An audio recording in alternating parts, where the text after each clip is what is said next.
From policy advice to framing issues, the role and influence of Canadian think tanks is evolving. Joining us now to consider whether this is a net good for Canadian democracy, in Marseille, France, via Skype, Don Abelson, Professor of Political Science at Western University in London, Ontario. And with us here in studio, Kathleen Monk, Founding Executive Director of the Broadbent Institute, now a communications consultant, and Tasha Kheiriddin, columnist at the National Post, also with iPolitics, and for the purposes of this conversation, a former director of the Fraser Institute in Quebec. Good to have you two here. Thank Don, you. I'm tempted to ask what the hell a professor from Western's doing in France. You want to take 20 seconds and tell us what you're doing over there? Well, I'm certainly a visiting professor working on a think tank project with colleagues at Aix-Marseille. How appropriate. All right. Yeah, they've developed a strong interest in think tanks, and I was only too happy to oblige. Well, you just saw our conversation with three think tankers, so what's jumped out at you that you'd want to comment on first, Don? There were really three things that stood out. Your question about nonpartisanship, I don't think they answered very well, and they should have known it right off the bat. Nonpartisanship is a legal requirement under the Income Tax Act, where most think tanks register. Nonpartisanship simply means that think tanks cannot endorse or oppose candidates running for office. They can't give money to political parties, and they can only devote up to 10% of their resources to political activities. It is not the same thing as being non-ideological. All think tanks have an ideological orientation, but they must remain nonpartisan. The second point that you raised, which I thought was very important, that I don't think they answered well, was about measuring their impact. The reality is that think tanks pay very close attention to what we call performance indicators, like media exposure, testimony before Parliament, downloading documentation. They keep a very close watch, in large part because they use these data in order to try and convince potential donors that they truly are having an impact. So the fact that many of your guests kind of avoided or downplayed that question, to me, was a bit suspect. And the third point had to do with donors, and as you rightly pointed out, Brooke Williams did a very interesting piece in the New York Times a little while ago about foreign governments contributing very large sums of money to very high-profile U.S. think tanks. So the question of donor funding is always very important. They're not simply giving the money out of the goodness of their heart. They might not have formal strings attached, but they do have expectations. And I was surprised, well, not totally surprised, that your guests really didn't talk about that. There are always strings attached. Okay, Tasha, what did you follow up on? Well, what did Don not mention? I agree with all of his points. To the first point, I was struck by, and at the risk of upsetting my former colleagues at the Fraser Institute, it's not so much that there's no ideological bias, but there's certainly a perspective that is brought by every think tank, including the Fraser, which is, in their case, market solutions to market problems, sort of seeing problems through a market-oriented lens, whereas a think tank like the Canadian Centre for Policy Alternatives would probably see it through what they would consider a more progressive lens, being a bit suspect of markets. So there is always a filter through which every organization will approach a public policy issue.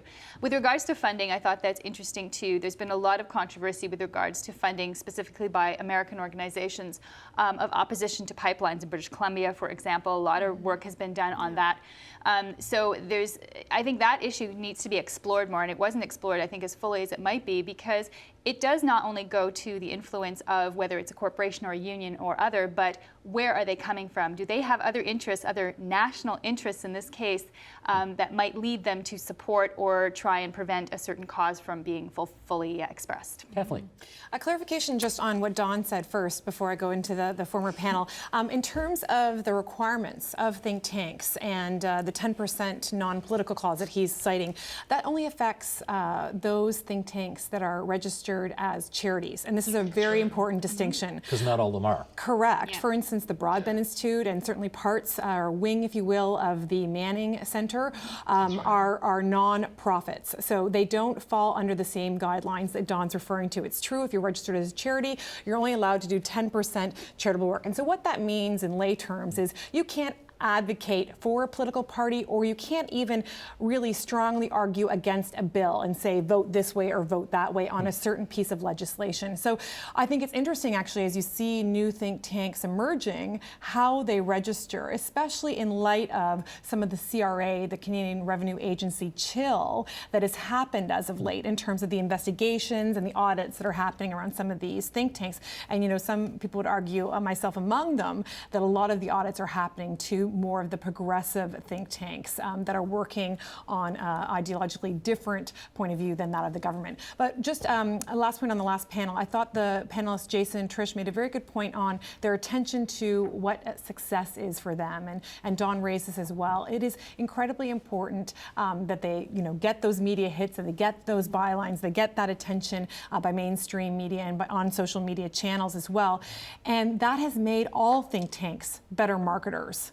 And that is really the key, is marketing now. So not only are you have to be, frankly, think tanks are what I would call entrepreneurs of ideas, right? They are the policy entrepreneurs. Left or right. Left or right. They're They have to entrepreneurs. generate them, and they have to get out there, and then they have to sell them. And that might actually distinguish them a bit more from universities. We tend to think of universities as more ivory tower, and certainly professors don't have to necessarily be on TV defending their research as much. Yes, they need to have support from it, but that funding often comes through the university. They're not necessarily out there beating the bushes, as think tanks are, to get support for research on their ideas. And yes, think tanks absolutely measure very clearly. Every month we would measure how many media hits we had, were we advancing or not, because it's the only way of really knowing as a think tank if you are reaching the public that you're trying to influence. You need to show your funders that you are Absolutely. having impact. Absolutely, Otherwise, you don't you get do. money, Yeah. presumably. But Don, one of the things that interested me in some of the answers from the previous discussion was the notion that think tanks have filled a gap left behind by universities, which the suggestion was have vacated this space of influence. Do you agree with that? No, I really don't. I think the world that think tanks occupy is unique. They straddle both the academic world and the policymaking world. But there's a lot of policy relevant work that's going on at various centers at universities across the country and in the United States. There are a number of university-based think tanks which no reference was made to. And given the fact that CIGI is based at 2 universities, I was surprised that Roy Hinton didn't talk about the fact that having a think tank, a major think tank based on a university campus, does have its advantages. Most are chronically underfunded, but not in CIGI's case. So I think professors at universities, certainly their main constituency is other academics and students published in peer-reviewed journals and university press books. But the reality is that there are a group of more entrepreneurial faculty who do pay close attention to what's going on in politics and do try to, through different publications, reach various constituencies. But Kathleen, let me try this. It looks like, maybe I'm wrong, but it looks like back in the day, the government of Ontario would have relied much more on its own civil service for advice on a wide range of issues, that it now looks to, for example, the Mowat Centre or the Rotman School at U of T to get information on instead. Do you see that? I see that happening, and for a number of reasons. I'll speak to the federal level, if you will, for a little bit. There's a bit of a chill amongst the civil servants. They're obviously with the governments in place, and so they are serve their leaders at the end, which is right now the Conservative government on a federal level. So I think that the idea a few years ago where civil servants would bring forth ideas and speak truth to power, that whole concept of unvarnished truth, I don't think happens as much. But from my realm, I come from the political realm. There's also a breadth of ideas there, right? And we don't have the time. Political parties, and the reason, for instance, I would say that the Broadbent Institute was formed was largely because political parties are so busy focused on that 30-second soundbite, the spin war, and especially in times of minority parliaments, literally lurching from one election to another, they don't have time to think those big ideas, ask the big questions that Canadians, frankly, need us all to. So what about income inequality? What is the best way forward on health care? These are the questions that think tanks can wrestle with, if you will, that frankly political parties don't have the time to as they scramble together to put platforms together in 36 I hear you. days. Maybe you know? not parties, but I would assume that the universities of this province and country are devoting themselves to putting forward policy alternatives on those issues? I would assume the civil services across the country are doing that. They are, but civil services have also been cut back, not just at the federal level, but at the provincial level as well. There has been a desire to prune back the civil service to give better value to taxpayers, make sure we're not spending too much, and that will affect the amount of research work and the pure policy work that's being done. And think tanks have the luxury, I guess, in a way, of talking about ideas that aren't necessarily out there yet, too. They can put ideas into the public sphere. They're not restricted to what a politician may want or what a ministry may be working on at the time. So they can be more innovative, and this goes to your point also, Kathleen, about how you develop policy. Politicians, well, one famously said, an election is no time to talk about policy. That's right. Well, actually, elections are difficult times to develop policy, and even between elections, despite the fact parties have conventions and vote on resolutions, the reality is that a solid publication from a think tank can help bolster the types of ideas that come forward, and that's why they use their research. But I did want to follow up with Don on this, and that is, in the previous discussion, they all took pains to say, no, it's not a particular government or a particular ministry or minister that our work is aimed at. We're really trying to engage the public, stakeholders, interested groups, and so on in a broader discussion of all of this. I don't know, is any of that really true, or is it really at the end of the day about getting a policy idea in front of a minister so that a government can implement it? Well, I think they're trying to do two things. They're trying to influence public opinion. They're trying to influence public policy, which requires access to policymakers. So they're trying to access multiple constituencies. But let me get back to a point that your guest just raised. If you go back to the progressive era in the early 1900s and ask yourself, why were think tanks created in the first place? They were created to provide expertise, interdisciplinary expertise, in ways that could help government think its way through complex policy issues. Ideally, that's what think tanks should be doing.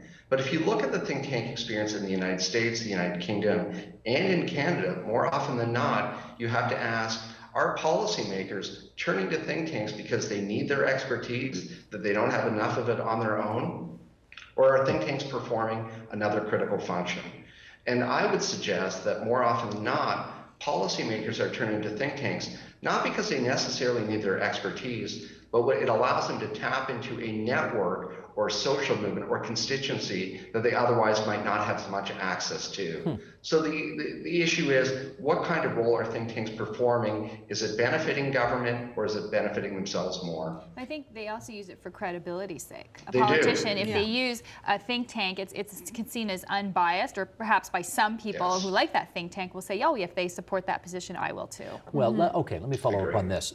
Tasha, when you were with the Fraser Institute, there's not a chance in hell you guys would have put forward a recommendation for a policy change that would have required massive government intervention into a particular solution to a problem, right?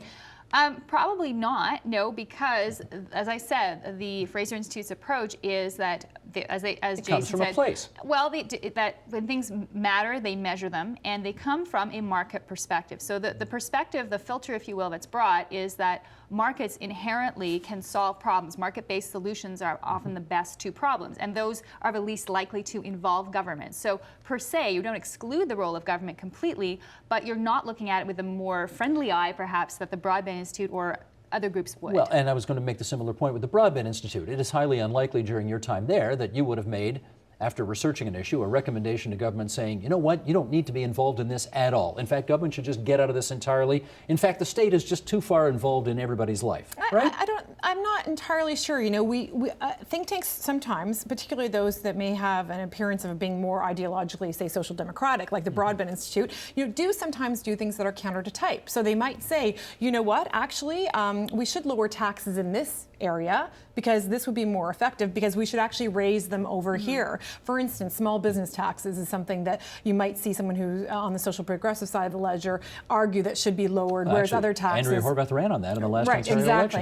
election. But I think that what's interesting is that, in politics, ideas are the weapons we use, right, to and win dirty our ads. And dirty ads. Okay, I guess there's a whole arsenal, you would say, of various different tools that people can in the toolbox. But one of them is these ideas, and that is where the fight, the fight and the battle happens on that terrain, on the terrain of ideas. And so we're all trying to get out our ideas. And what we've seen in this country, and I think why this topic is so interesting, is a real proliferation of conservative think tanks since really the 70s, since the Fraser Institute. Now, C.D. Howe was before that, but since the Fraser Institute came on the scene, we have seen a growth, a mushrooming, if you will, of think tanks But building they deny up they're ideas. conservative. Actually, They deny they're a conservative think tank.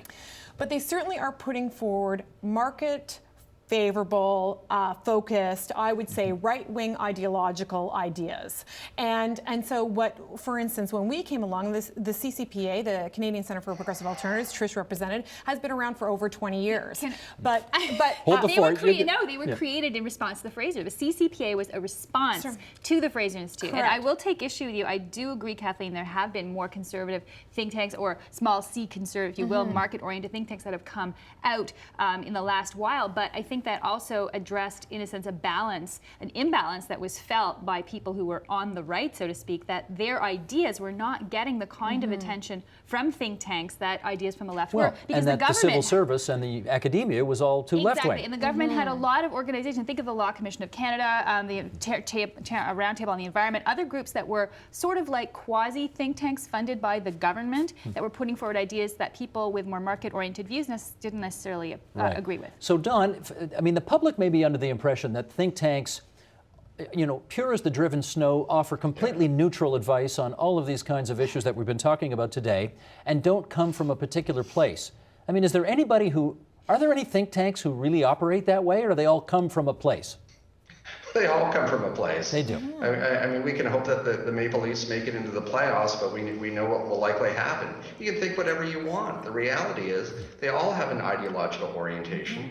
The Fraser Institute, which was established, the CCPA was established in response to the Fraser Institute. If you go to the U.S. experience, the Heritage Foundation, likely the most influential conservative think tank in the world, was created as a counterweight to the Brookings Institution. Exactly. Interestingly enough, the Fraser Institute and the Heritage Foundation have worked on a number of projects together, but Jason didn't talk about that. They all have an ideological bent, and there is nothing wrong with that. But they need to come clean so the public and the media are better informed about the positions that they adopt. I think those international alliances are really important. For instance, we work with the Center for American Progress in the States, which is a very large think tank. And in fact, I was a part of a meeting that happened in 2012 where those who wanted to start progressive think tanks in Canada were actually gathered in Washington for almost a 101 on how the Center for American Progress was developed and grew into what is a really massive organization right now.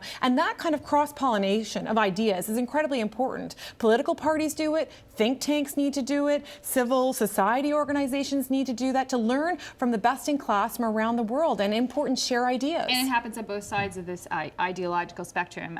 For conservative-leaning or market-leaning think tanks, there are also international gatherings. I've been to some very interesting ones where you exactly do this exchange of ideas, and you also see how, interestingly enough, market solutions or solutions you think are market-oriented in your country are seen by other countries perhaps as either too left or too right, and you realize the spectrum is actually much broader than you thought it probably was. Well, how then, Don, is the public supposed to reliably regard the advice that it gets or that it's being asked to consider when it's clearly coming from an ideological place, even though these organizations may protest that it in fact does? It's not easy, and my advice would be for your viewers to do a bit of background research on the organizations themselves. One thing that came up, Steve, during your discussion with the earlier panel was this notion of advocacy. And Kathleen just touched on this. The Center for American Progress and the Heritage Foundation have created separate sister organizations that engage almost completely in advocacy. So the direction in the US and around the globe is toward more advocacy and less policy research.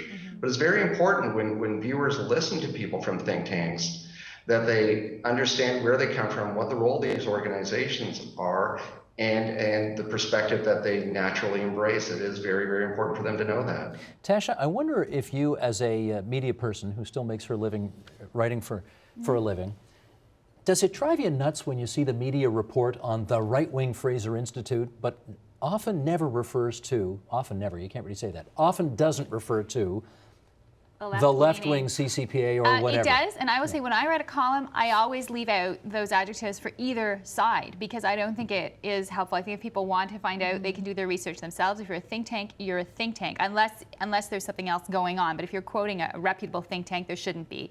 My editors sometimes insert it. I've seen that happen, and that makes me nuts too because I think, again, that we know, and most people know, that think tanks do come with their own filter and their own view.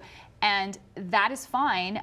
If you don't like what they say, if you like what they say, look at their website. It's easy to find out what they're about. And not just look at their website, but look at their methodology. Yeah. How are they doing their research? Who are they consulting with? Who sometimes, some think tanks, not all, but some think tanks, certainly not the Broadbent Institute, but other, I would say, right-wing think tanks do research for hire. And so obviously there is going to be a bias there. So I think that is really important to look at the methodology, who's involved, the academic credentials. And I would say on the other side too, sometimes left-wing think tanks get donations, as we discussed in British Columbia, for example, from organizations that may have other vested interests. Is that it may not be necessarily so-called for hire or by a corporation, but at the same time there's another interest involved. So the purity of anyone's research, you can't say that anything is 100% without any kind of interest anywhere. I think what you have to do though is look at the research methodology and the peer review and those kinds of factors. And if those are solid, based on solid data, then the research itself is solid. It doesn't matter necessarily who has paid for it, as long as the researcher takes their research and looks at it thoroughly and properly and presents it in an unbiased way. I'm not sure about this, Kathleen, but I think when I see references to the Broadbent Institute, which for our viewers who don't know is named after Ed Broadbent, the former leader of the NDP for so many years back in the 70s and 80s, I don't see many references to, quote unquote, the left-wing Broadbent Institute. Am I wrong about that? You know, they say never blame the media, but I never say that they're wrong. But in fact, I would challenge that it's the opposite. I would say that you would see far more references to the Broadbent Institute as being left-leaning or even being directly tied to a political party, whereas that would not be the same if you did kind of analysis of the Fraser Institute, CD Howe, or other organizations. So much to do an analysis of this, because we'll agree to disagree. But it is interesting the point that Don makes about the advocacy role, and some of these think tanks now are almost turning into do tanks, and that's a whole other area. So what do you mean? Where you see organizations like the Broadbent Institute and the Manning Center, who are not only, well, the Manning Center doesn't do policy really, but they are also training activists and training individuals Future to get conservative involved MPs of the world. into campaigns. And I would also argue what's interesting, you know, your former panelists Jason and Tasha are a part of that training. They're a part of a network really that the Conservatives have been trying to build across the country. So people like Jason have moved from the Macdonald-Laurier Institute, then to the Fraser Institute. Tasha moved from the Montreal Economic Institute through to the Fraser Institute. So there's a cross-pollinization not only of policy ideas, but also the people. Yes, and that is on the left. Interesting, the union movement does a lot of that kind of training. A lot of excellent training is done by the union movement, sort of activism and the ability to communicate ideas by activists, not just for union purposes, but for causes that the unions support. That's absent on the right. That is one of the areas, actually, the Manning Center, and full disclosure, I used to be on the board of the Manning Center. One of the vacuums that was needed to be filled was as to people on the right, or people who had small c conservative ideas, to communicate those ideas, to be effective, not just in communicating, but in working in political capacities and campaigns. And the Manning Center also is not a charity. It has a charitable arm, but it also has a non-charitable arm for which it can do political type activity. Politics. Exactly. Don, let me try this with you in our last few minutes here, and that is, at the end of the day, we've had a good long discussion here about think tanks and the role they play in democracy. Do you think they're a net benefit to our democracy? I do. And democracy is all about encouraging the free exchange of ideas. And when you look at the think tank world, you're going to be exposed to ideas that cover the entire political spectrum. My response to questions like that in the past will be the same response that I give this evening, which is, if we don't like the views of the Fraser Institute or the Canadian Center for Policy Alternatives, the onus is on members of the attentive public to either support organizations that offer a different point of view, or perhaps to find ways to help mobilize individuals and get their voices heard. We often complain about interest groups and lobbyists that seem to be exercising a disproportionate amount of policy influence. Well, the reality is, so long as they are following the letter of the law, so long as they're not violating the Income Tax Act or in the United States Internal Revenue Code, they are allowed to do that. They were created for that purpose. So we cannot blame organizations for being too successful. We can't blame them for doing what they were created to do. And so I think overall think tanks are a net benefit. Do they always produce the best research? No. Are they filling an important void? I think they are to a certain extent, but we have to stop complaining about them and find ways to inject different views into the political landscape. So, Kathleen, good politics by other means.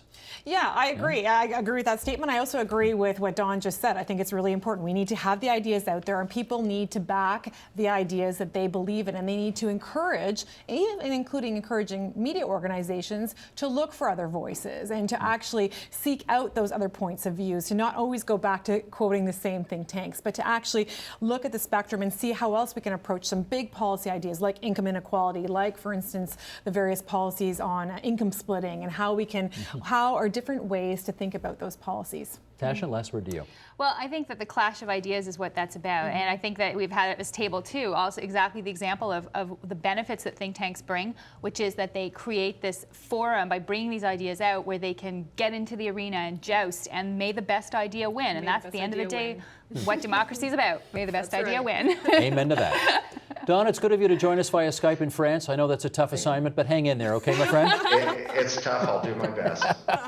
And we'll see you when you get back to London, Ontario, where you teach so ably at Western University. Tasha Keridan, Kathleen Monk, here in the studio. It's good to see you two again as well. Thank you. Support Ontario's public television. Donate at tvo.org.